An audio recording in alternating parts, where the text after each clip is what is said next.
All right. You know what time it is. Let's bring in some stories. So, it's the New Year's, right? It's 2024. And oftentimes, human sentiments often love to bin things, right? Year ends, and what ends is often associated with new beginnings. And what ends also associates with retrospection. And new beginnings introduce aspirations, right? Goals and motivations. So let's talk about that. I'll share some of my anecdotal thoughts about this. And let's start with retrospection, or 2023 is over. Actually, it's more poetic to say I have lived past 2023, and that means however old I am now, I've caressed those moments. So anything before this moment is fair game for retrospection, right? 1 second. Let's find where we're going. Okay. So retrospection. I think it is very appropriate now since I haven't done it before.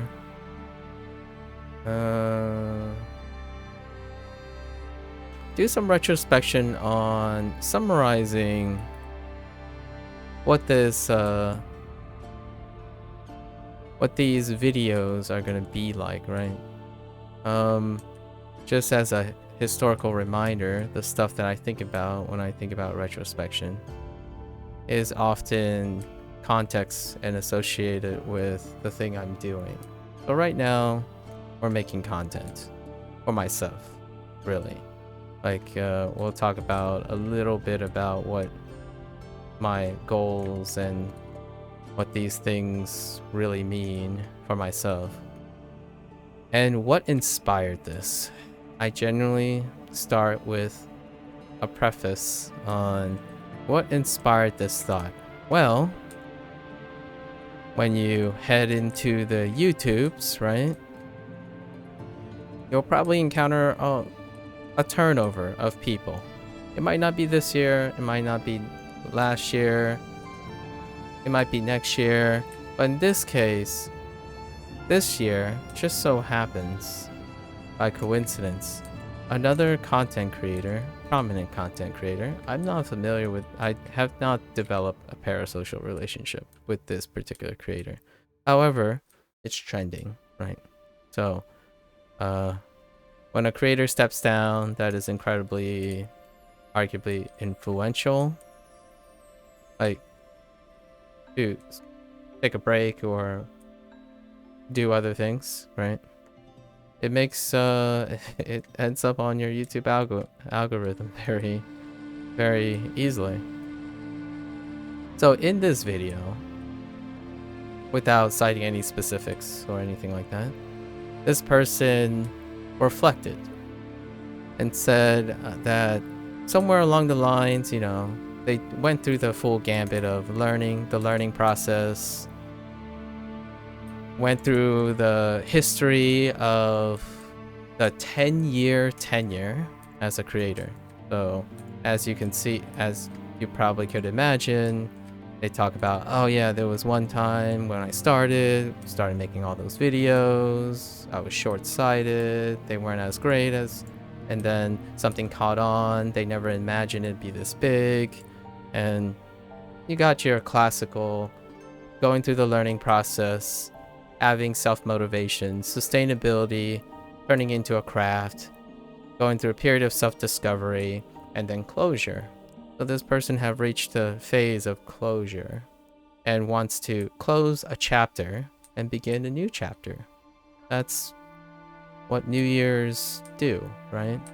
It's a very convenient, rounded, sentimental binning of time, the year.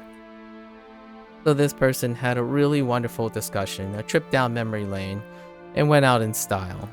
The person said that they're not necessarily departing on like poor terms or like the whole spiraling of burnout and stuff.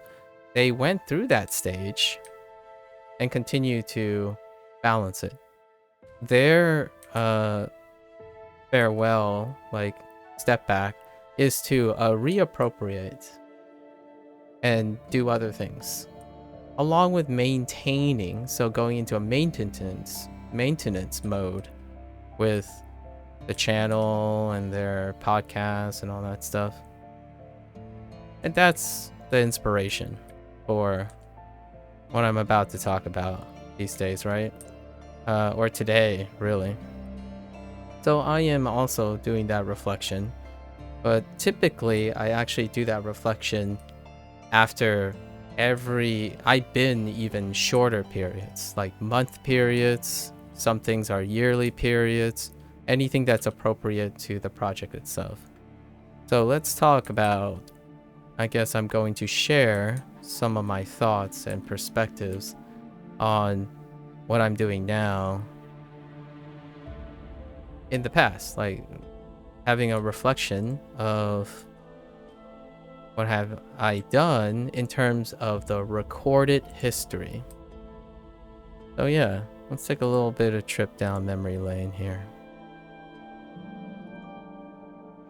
The recorded history really started back.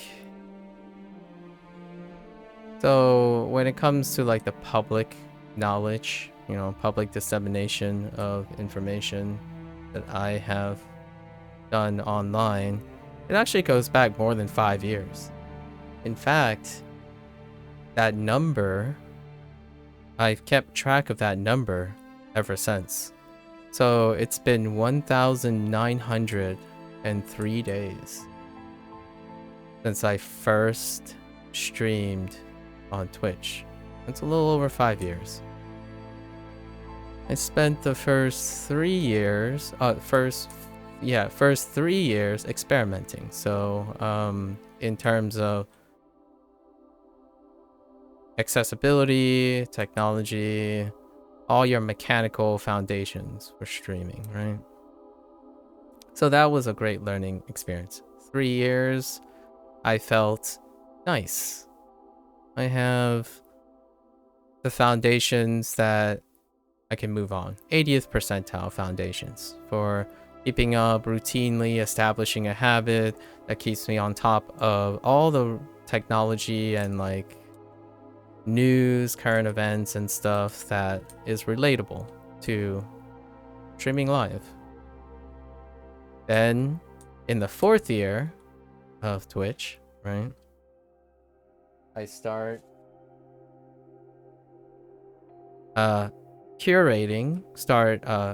establishing a new habit. And this goes all into habit formation, just tackling things, using the techniques and learning process that I have cultivated prior to my tenure online as a public figure, I suppose.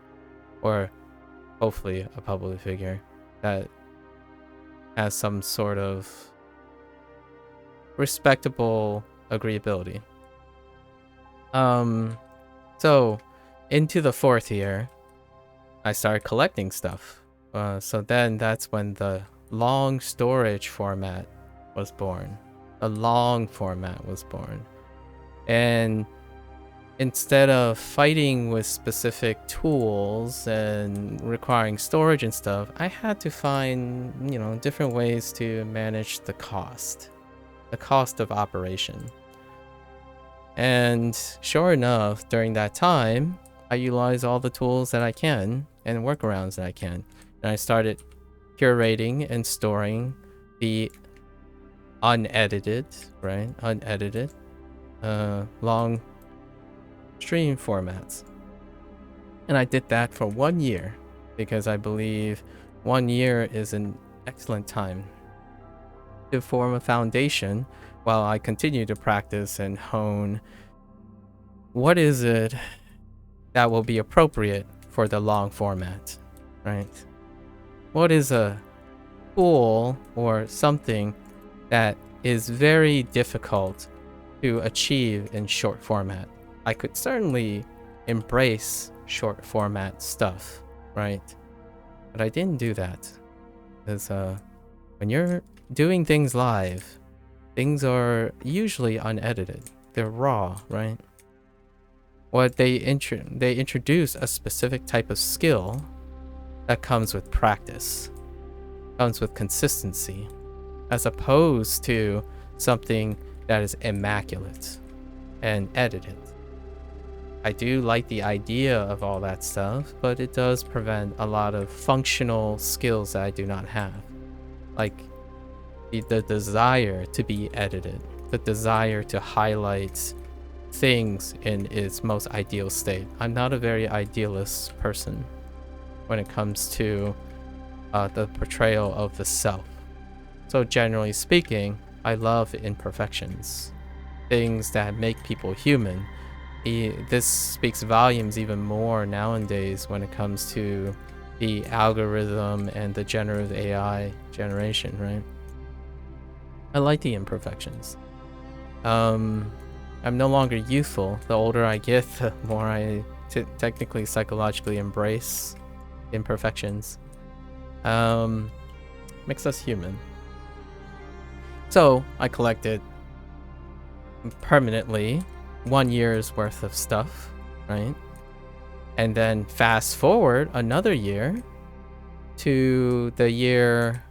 So when I started my Twitch journey, it was in October, over 5 years ago. Fast forward 3 years, long form formats. I don't actually know what that first clip is, but I can tell if I go back into the history, right? Fast forward another year to this year, April. That's when all of the 1 year long format videos were uploaded to the channel, the YouTube channel. And in a way, I was able to see and immediately get that I don't know, that sentimentalism with that is 1 year. And it's not just 1 year like hand wavingly, that is over 30% of my waking hours. So in those videos represent over 30% of my waking hour, my conscious self. Not even, actually, I take it back. It represents over 50% of my waking hours. If we were to include sleeping hours, then it would be 30%. Phenomenal, I would say. It has a lot of sentimentalism. But whether it's intellectually valuable or not, or maybe even emotionally valuable, that's for others to decide. But for me, right, I'm doing it for posterity recording. So that's my journey here, right? And now fast forward to the end and the beginning, the end of 2023 and the beginning of 2024. From April to December, we've hit a lot of different milestones. And yeah, sure enough, through the practice of looking, reviewing, labeling, all that stuff, more things have come to light, and that pays for the segue into what is 2024 going to be like. But before we move on to that, let's talk about some of the psychology and the reflections on 2023. Right? Some of the things that I have discovered about myself, I suppose. One is that thanks to the incredible accessibility of technology, one can harness two of the, I would argue, the most powerful motivators for anyone who might be, say, transitioning into late adulthood, possibly for younger, but this is more for the older crowd here, and something to consider for the younger crowd as a perspective, to consider what adults, to get an idea of what it's like to grow older. So one thing, two things, upon retrospection of 5 years of live streaming on Twitch and 1 year of long format recording and half a year of managing a YouTube channel for long storage, right? Long storage format.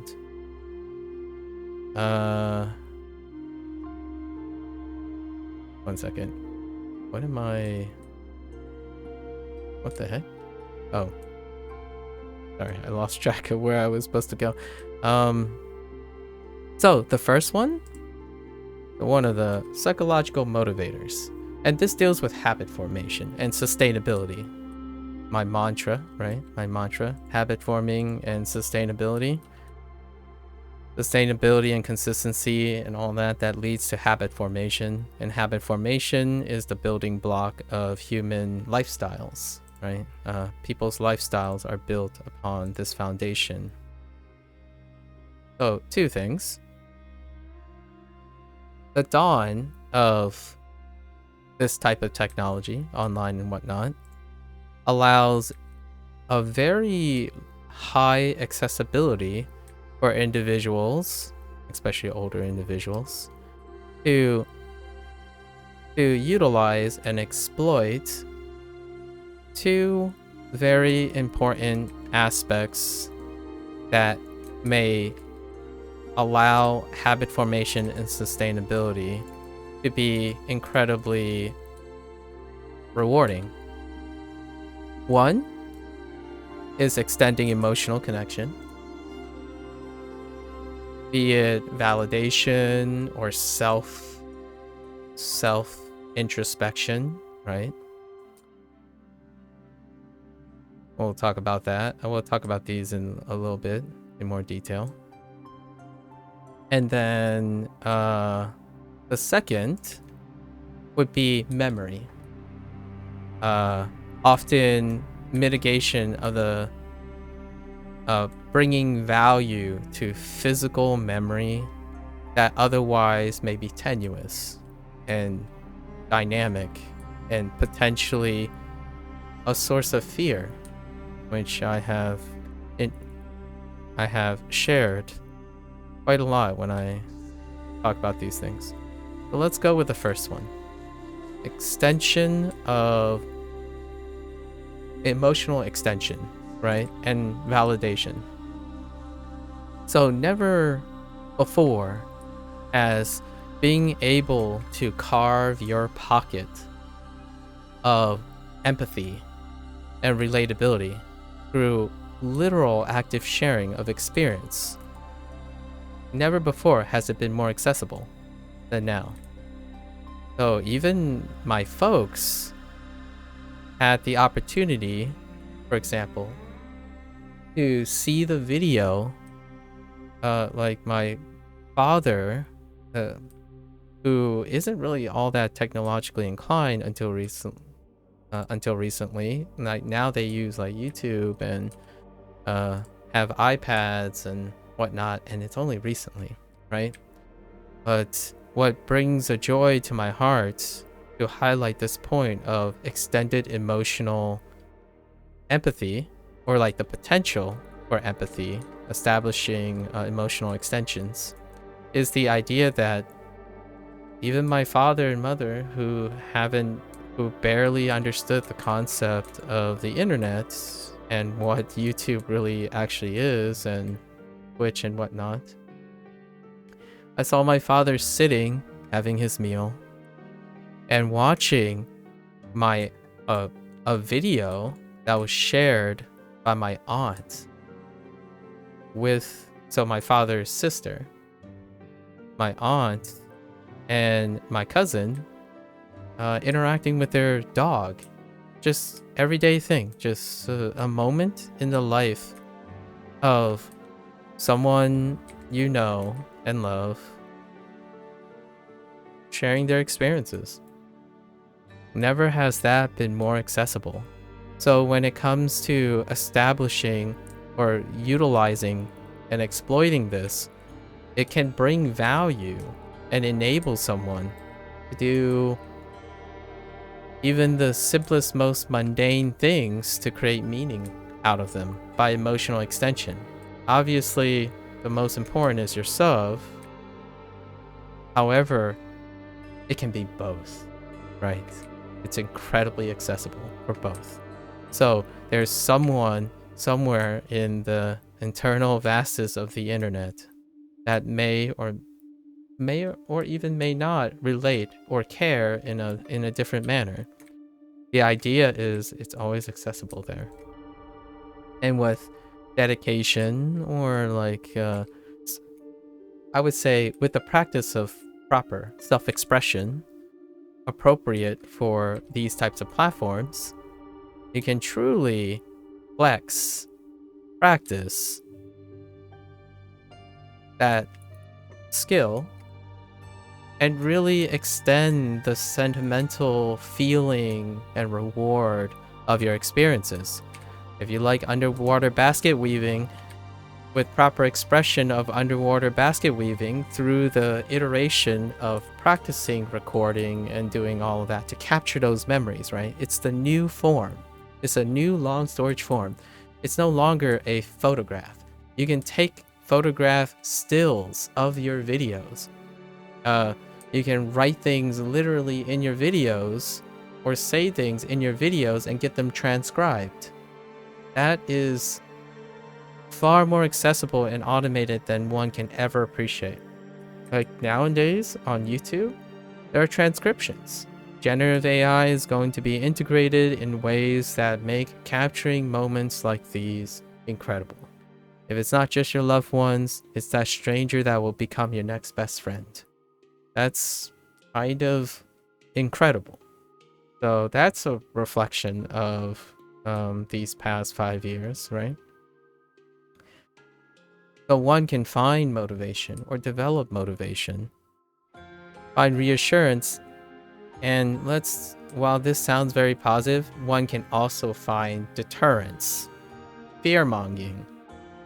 So all this comes with that trade-off or compromise, but at least accessibility of this tool that we have that has become a normalized part of lifestyles. So this is a lifestyle to stay. Whether you choose to utilize it is potential left on the table. You can choose not to use it because it does come with a double edge. It doesn't rule out that it has potential. So the second one is memory, right? When it comes to retrospection in these area, it comes with the idea of memory. And this one can be a little tough for me because I've already shared how that inevitable fear of forgetting things.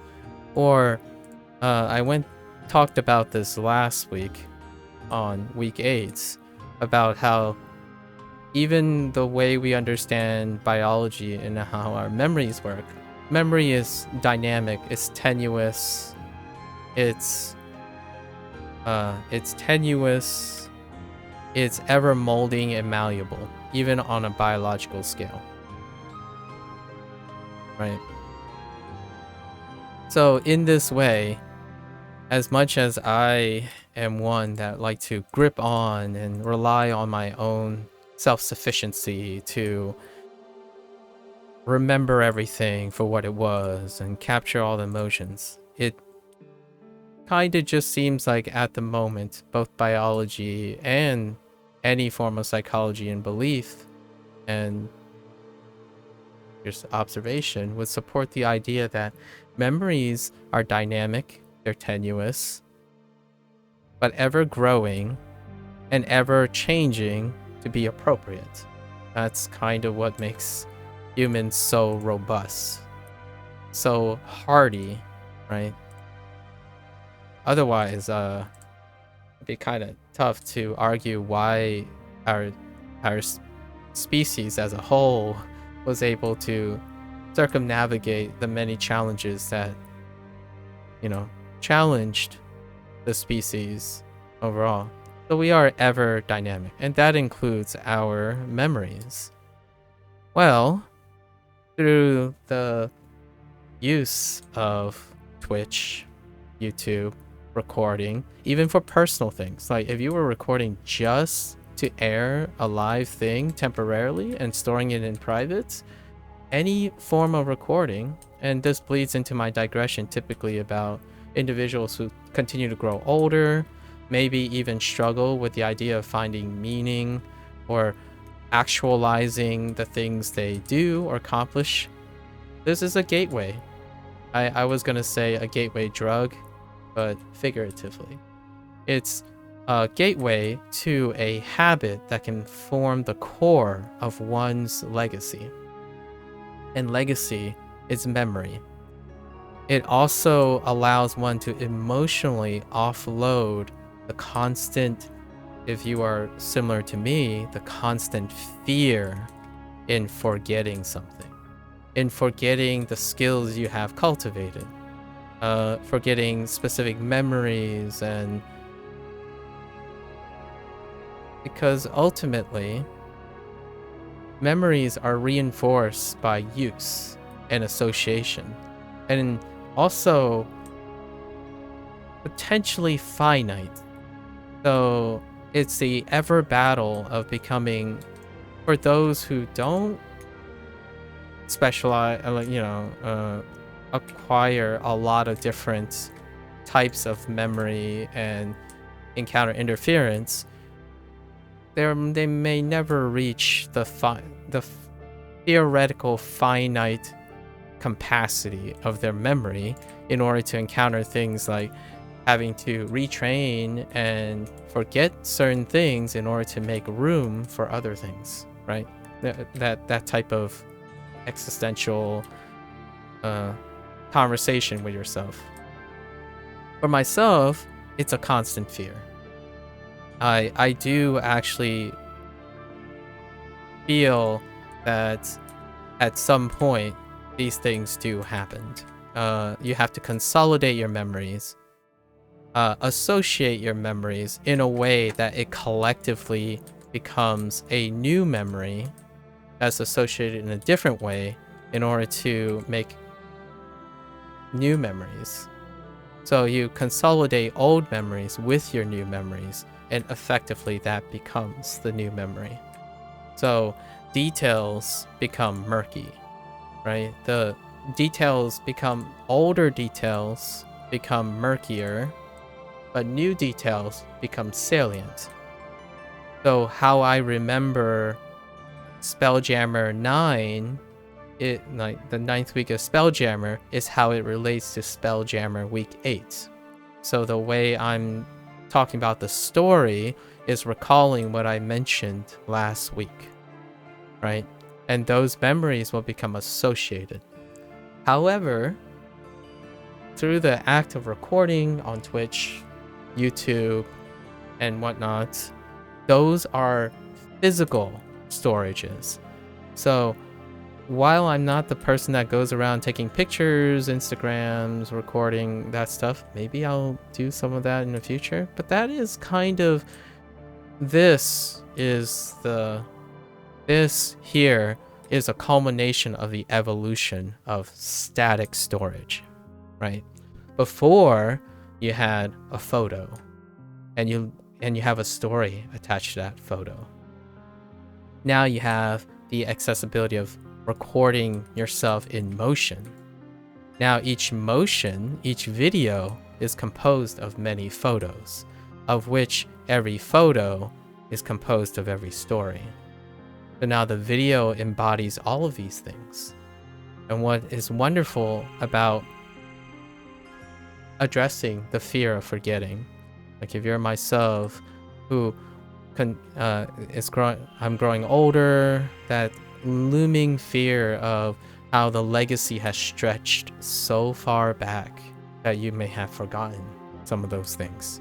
Well, oftentimes, before the dawn of this contemporary use of live recording and, long-term formats, storage formats, I used to write. I used to reflect every day. These are the skills that I've trained myself before this age of recording. Like, how do you consolidate and become a better you? Reflect. Monthly reflections. When you do a project, you review what you bring to it. Do the project, reflect upon what you have learned in general, consolidate, and that memory becomes consolidated into a more efficient package, right? You continue to select, prioritize, and groom and cultivate your collective knowledge. That works until it hits a finite mass, like until it hits critical mass. And that's where this wonderful tech and accessibility has come into my life. And that is an extension of what I'm trying to communicate here. The goal of this recording and stuff is a natural habit that I established for myself to keep the mania at bay, the constant fear that I will forget certain things. I will become a stranger to myself without actualizing it. So I can't physically and evidentiarily see that happening. Now I can.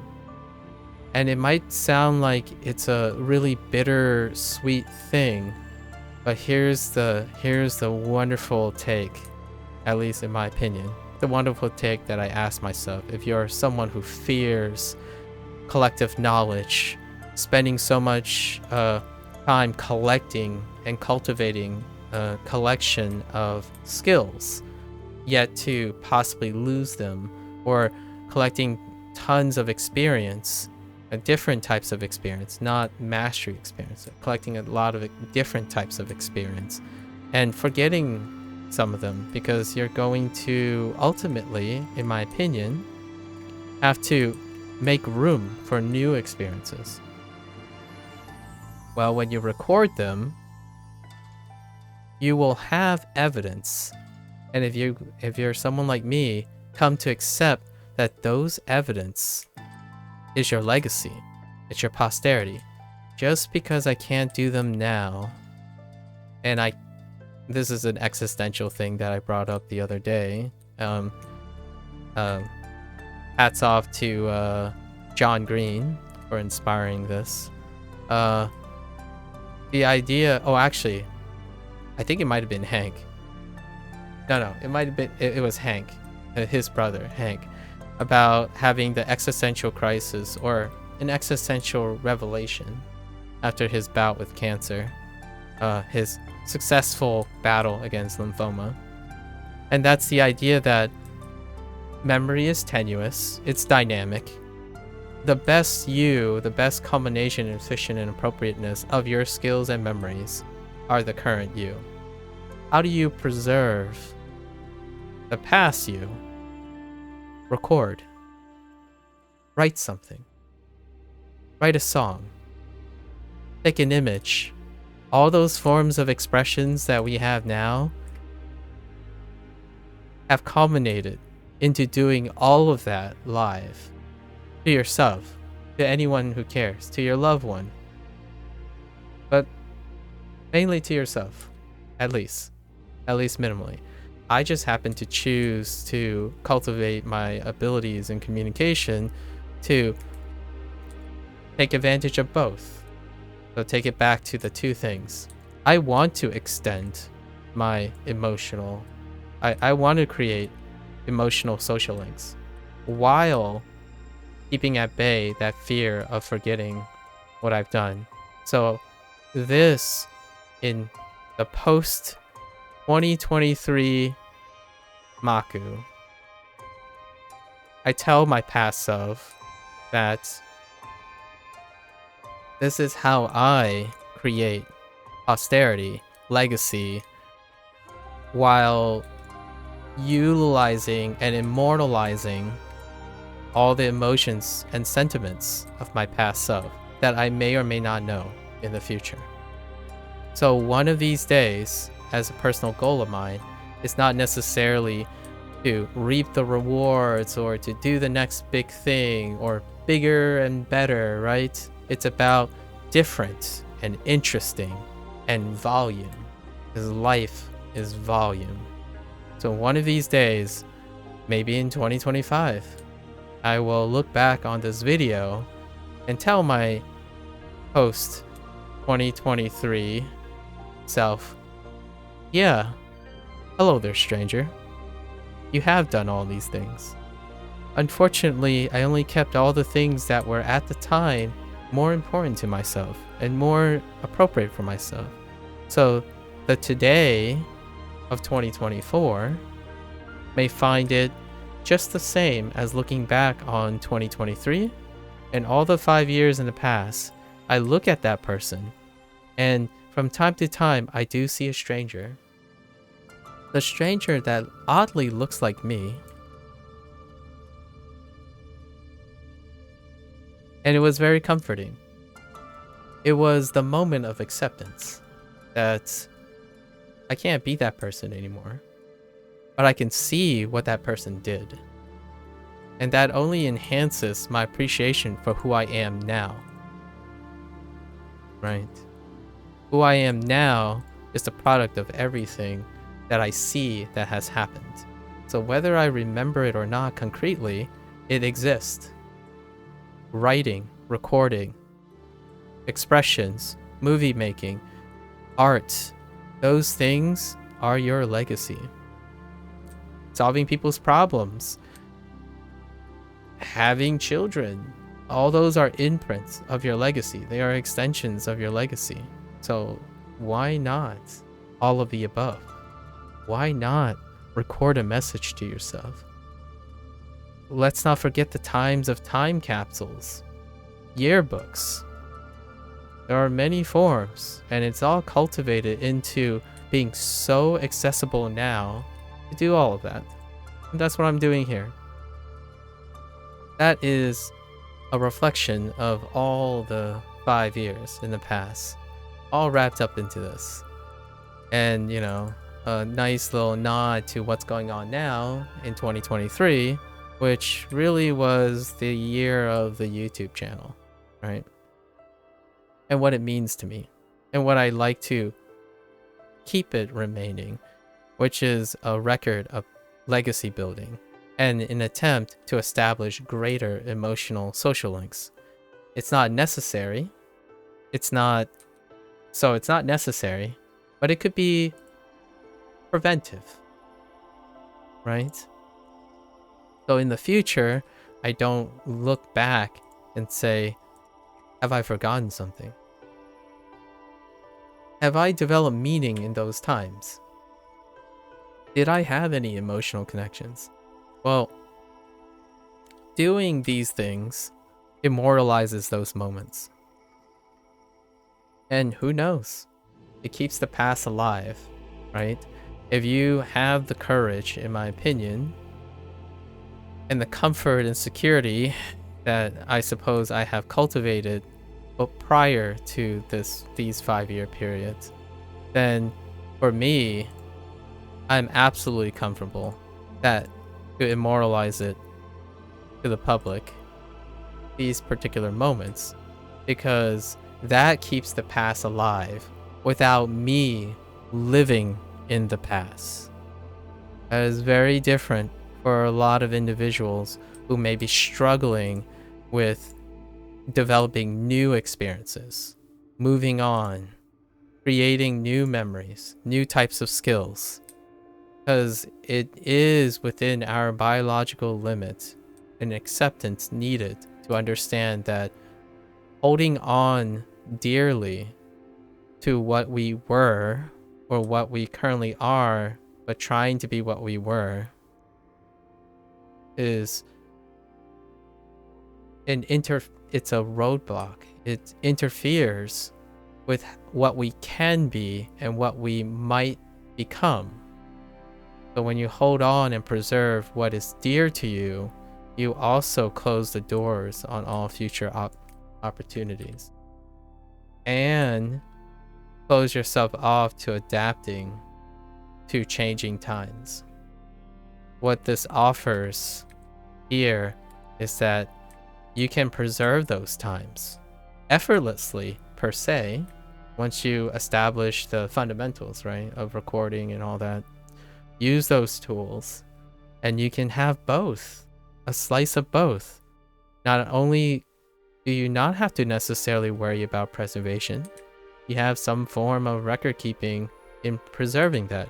Mark those moments. Videos, movies, writing, story, a painting. Now you can literally record yourself. It's way more, in my opinion, cost effective of one's life, emotional baggage, intellectual intelligence, emotional intelligence, well-being, mental stress, all that. It's way more efficient to put in the time to embrace a habit that allows you to sufficiently record keep in a way that makes your lifestyle sustainable, to constantly and dynamically introduce new things to your life while not having the past or the need and fear of preserving the past hold you back. That is what I believe would be a message to those who are reflecting on 2023 or further, and those who are looking to 2024. Technology has made it so that you can largely get an overall win-win situation. You might be thinking, but what if these recordings remind you of a past that you desired fondly?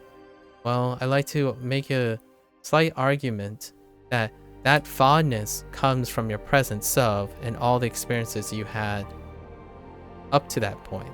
It's not the fondness that you had when you were that young. So you are a different person. But what you can do with the things you recorded is to revisit that person from a new lens. The older you is likely to find greater meaning, or like newer meaning, in seeing the old you, the stranger that you don't remember anymore, the stranger that you might find nostalgia in. However, you can take advantage of that nostalgia with the new you. So sometimes it's that realization when you look back on a footage of yourself and you realize, oh, right. Hello there, stranger. You have done this before. Let's go back and do it. It can be a pleasant surprise just as much as a fear, right? So with your mindset, you can even rediscover yourself. But when you rediscover yourself, it will be different the second time around. It's generally, this goes into another digression about how people feel like when you read a story and it gets spoiled for you, it's not the same as the first time. It can never be the same as the first time. If the story is spoiled, you just have a different experience than if you were in a parallel universe in which you witnessed the story unspoiled. And then when you go back to the story a year later, or even immediately the next day, those are different experiences. Whether you choose to pay attention to those things is up to the watchful observational skills of yourself. So when you think a story is spoiled and you can't ever enjoy it or find meaning in it, then ask yourself, how much does that impact your life's perspective? I would argue someone who has that mentality is likely to find very, very little value in their job and in all the routines that they have. If you're a person that struggles right now, and we're talking about someone who doesn't have a sustainable lifestyle, right? Where this type of recording and stuff can really emotionally help. When you go around having a mindset where like, yeah, you know, I still remember this stuff, it's not as interesting, you are probably someone who also cling on to the things that make you who you are, right? So at the same time, you're struggling with a paradox that, yeah, things I want to hold on to. So a lot of times they would prioritize first experiences because you can never have those first experiences again. And I absolutely agree. Because if you read a story a second time, it's still not the same as the first experience. Even if you knew all the story elements and you read it again, it's not the same as the first experience. So absolutely agree. But remember that the second experience is not the same as the third, which is not the same as the fourth, fifth, sixth. So the idea here is a shift in perspective. While the differences may be less and less because you choose to focus on the same things, you are more likely to focus on preserving the experience. So you live in the past. And when one lives in the past, you have to hope that you have enough new things going on along that you don't devalue while devaluing the things you've been doing over and over again. So in my opinion, if you ask yourself, why does it feel like the life and the color is drained out of your life? Well, sometimes when we think of past in a cinematographic way or in a visual way, like a painting, you think of colorless, you think of fadedness. Why does a flashback scene in gray or yellow, void of dynamic color, feel like something that's in the past? That's just a little side extension about the imagery that we get. When you think of past, you might be thinking of in grays. There are so many things that deal with a passage of time, and preservations can feel like that. So what's a great way to start welcoming the new while still holding on to just enough sufficient past memories? Recording. I think I've gone on a little too long with that topic, so we're about to reach the end of this.